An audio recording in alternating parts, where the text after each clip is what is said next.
So I'm a Treasury recruitment specialist. I discovered Treasury many years ago. We'll get into that a bit later, but by accident a little bit. Didn't know what it was when I first started, but met a lot of treasurers, like them. You generally find they're very relationship focused, very focused on the future. And also, when you go out for a drink with them, and if it's a serious drink, they're the first to the bar and usually they're the last to leave it. And I thought, I like these people.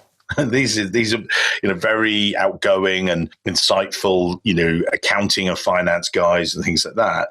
And I think that then reflects onto how Treasury has evolved as well, because when I first did it, some of those Treasury guys were loving Treasury because it gave them a bit of an ivory tower. So it meant they got a jump in salary. They were the specialists and everything else. They were, look at us. Oh, you have to go to the Treasury guys over there. But actually, I think Treasury has come down from its ivory tower and come back to work really closer to the businesses. And the more that Treasury integrates with businesses nowadays, rather than just be these standalone specialists, I think it's maybe, if you like, given Treasury a real seat at the table.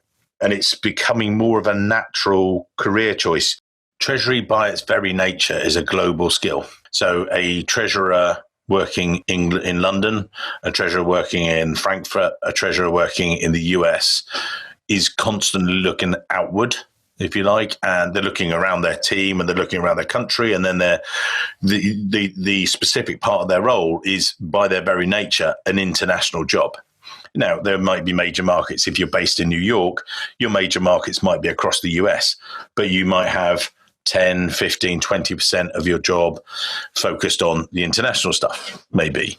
In, say, Europe, and particularly mainland Europe, I think there's a lot more international because whichever country you're in, there's another 25 countries to deal with around you. So there's different nuances to all that.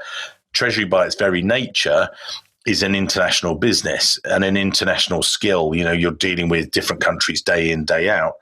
And I think actually that then reflects on the skills, and there are various things you can do. You can do studying. In the US, you've got the AFP and their CTP qualification. You've got the ACT in the UK.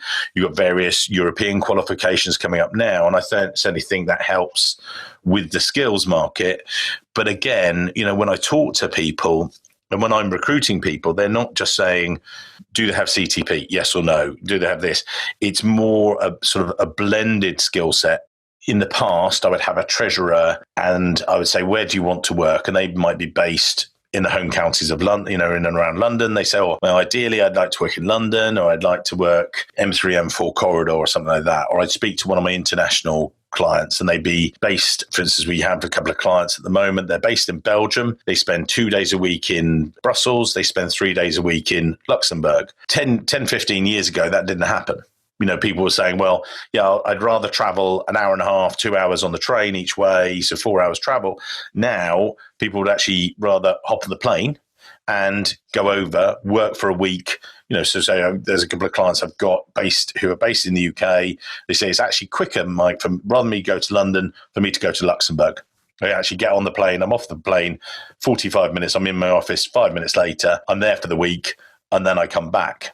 And I think that's how different it is. So a lot of people will then make a relocation, or they'll do long-term stays. They might work in, say, Luxembourg for 2 to 3 years. They might work in Belgium for the same. They might work in London, and you get that reverse thing as well.